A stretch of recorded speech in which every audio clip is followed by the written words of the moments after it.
Hey everyone, it's Pastor Dave from St. John in Woodbury, Minnesota. Thanks for checking out today's 5 Minutes of Hope.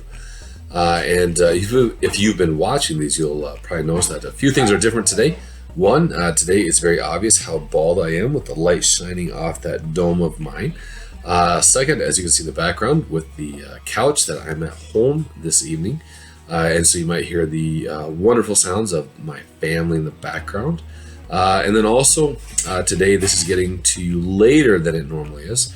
And the reason for that is today we filmed all of our Holy Week worship services, Monday, Thursday, Good Friday, and Easter Sunday.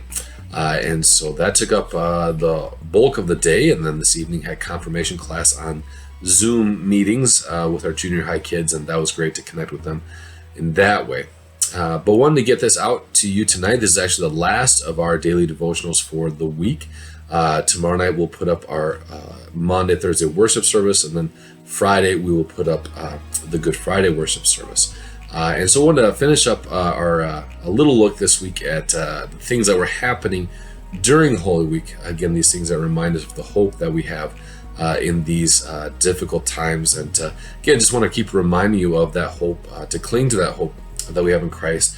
For us here in Minnesota today, we got word that the stay-at-home order is extended now until May. And so again, with these trying times, these difficult times, and especially with Holy Week being so different than it has really ever been, we want to make sure that we cling to the good news of Christ.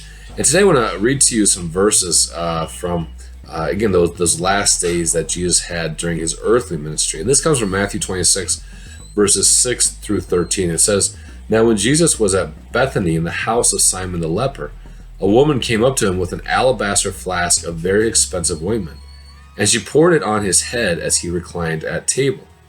And when the disciples saw it, they were indignant, saying, 'Why this waste? For this could have been sold for a large sum and given to the poor.' But Jesus, aware of this, said to them, 'Why do you trouble this woman? For she has done a beautiful thing to me. For you always have the poor with you, but you will not always have me. In pouring this ointment on my body, she has done it to prepare me for burial. Truly I say to you, wherever the gospel is proclaimed in the whole world, what she has done will also be told in memory of her.'" And I kind of wonder what that must have been like for this woman. Again, we don't know her name from this account. We don't know anything about her background, her life story.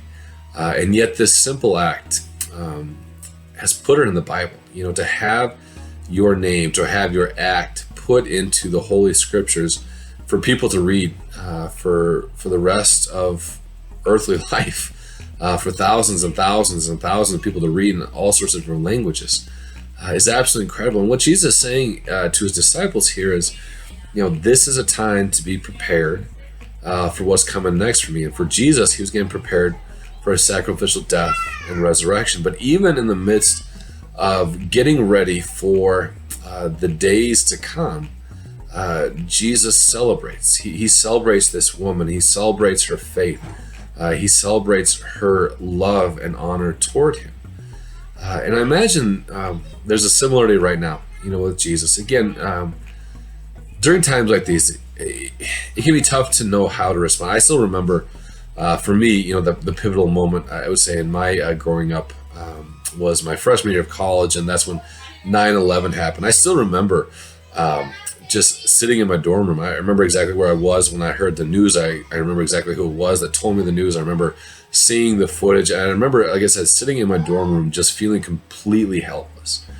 And I just wanted to find something to do to help. So I think I donated what little money I had to a donation or to a foundation or whatever.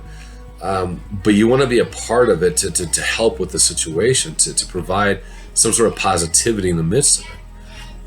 And I think, right now, it's kind of the same thing with the pandemic going on. I think a lot of us feel fairly helpless. It's like, what can I do? How can I help fight the virus? How can I help stem the tide? And there's certain things we can do, but, even staying at home, it doesn't feel like the most proactive thing. But, during these times, remember, it's not always about the grand gestures. It's not always about these big, amazing things. It's about simple acts of love and service and care for others that bring ultimately glory to Jesus. And again, that's what this woman did.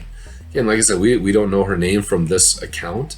We don't know her background. We don't know a lot of stuff, as we just talked about. But her simple act of love and reverence was honored by Jesus. And because of that, she was placed into the Bible. And so my encouragement to you today is, even during these times, you might feel like, well, what am I really doing? How am I really helping? Am I really blessing others? And Jesus says, you know what? I'll use anything to glorify me and to serve the people around you. So even if it's something really small, that's my encouragement. Do something to glorify Christ, to serve and love the people around you, and know that every act of service is honored by Christ, especially during times of crisis like we have right now. So God bless you, and blessings on your upcoming Holy Week worship.